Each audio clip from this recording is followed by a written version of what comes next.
ചതയ നക്ഷത്രക്കാർ പൊതുവേ എക്സ്ട്രീമിലി നല്ല ഇൻ്റലിജൻ്റ് ആണ്. ആരും വിചാരിക്കാത്തതൊക്കെ നിങ്ങൾ തിങ്ക് ചെയ്ത് എടുക്കാൻ സാധ്യത വളരെ കൂടുതലാണ്. സാധാരണ ചിന്തിക്കാത്ത ആൾ ചിന്തിക്കുന്ന രീതിയിലൊക്കെ നിങ്ങൾ ചിന്തിക്കും. ഒറ്റയ്ക്ക് ഇരിക്കുമ്പോഴാണ് ഏറ്റവും പവർഫുള്ള്. ഇമോഷണലായി ഡിറ്റാച്ച്ഡ് പോലെ തോന്നും, പക്ഷെ ഉള്ളിൽ ഡീപ്പ് ഫീലിംഗ് ആണ്. കൺട്രോൾ ചെയ്യാൻ പറ്റില്ല. നിങ്ങൾക്ക് സ്വാതന്ത്ര്യം എപ്പോഴും വേണം. ജീവിതത്തിൽ സഡൻ അപ്സ് ആൻഡ് ഡൗൺസ് കൂടുതലായിരിക്കും. പെട്ടെന്ന് താഴെ വീഴും, പെട്ടെന്ന് തന്നെ ഉദിച്ച് കയറും നിങ്ങൾ. ചതയ നക്ഷത്രക്കാർക്ക് എന്തിന് എനിക്ക് ഇങ്ങനെ എന്നൊരു ചോദ്യം ചെറുപ്പം മുതൽ തന്നെ നിങ്ങൾക്ക് എപ്പോഴും ഉണ്ടാവും.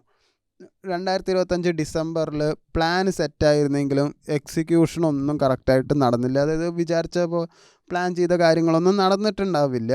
കരിയറിലാണെങ്കിലും ജോബിലാണെങ്കിലും എഡ്യൂക്കേഷൻ റിലേറ്റഡ് ഡിലേ ഒക്കെ എന്തായാലും ഉണ്ടാകും. റിലേഷൻഷിപ്പിൽ ഡിസ്റ്റൻസ് വന്നു. ഒരു മിക്സഡ് സിഗ്നൽസ് ആയിരുന്നു. വരും പോവും എന്നൊരു ഇതായിരുന്നു. നിങ്ങൾ മാത്രം നല്ല എഫേർട്ട് ഇട്ടുണ്ടാവും. സാമ്പത്തികപരമായിട്ട് നോക്കുകയാണെങ്കിൽ വന്ന പൈസ നിന്നേ ഇല്ല.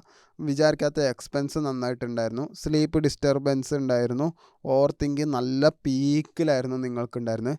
എനിക്ക് എന്താണ് ശരിക്കും വേണ്ടതെന്ന് സെൽഫ് ക്വസ്റ്റ്യനിങ് മന്തുമായിരുന്നു. ജനുവരി മാസത്തിൽ ചതയ നക്ഷത്രക്കാർക്ക് പൊതുവെ ഒരു റീസെറ്റ് മന്താണ്. ജനുവരി സെക്കൻഡ് ഹാഫ് ആകുമ്പോൾ ക്ലാരിറ്റി നിങ്ങൾക്ക് വരുള്ളൂ. അതുവരെ ഈ ഓവർ തിങ്കിങ് ഒക്കെ കൂടുതൽ തന്നെയായിരിക്കും. കടം വാങ്ങുന്നത് നല്ലതല്ല, പക്ഷെ നിങ്ങൾക്ക് ആ കടം വാങ്ങേണ്ട അവസ്ഥ വരും. കൊടുത്ത കടം ഉണ്ടെങ്കിൽ അത് ചോദിക്കുന്നതാണ് നല്ലത്. റിസ്ക് ഇപ്പോൾ ജനുവരി മാസത്തിൽ എടുക്കാനേ പാടില്ല. ലോണും അവോയ്ഡ് ചെയ്യുക. ആരുമായിട്ട് ഗ്യാരണ്ടി നിൽക്കാൻ പാടില്ല, ജാമ്യത്തിന് നിൽക്കാൻ പാടില്ല.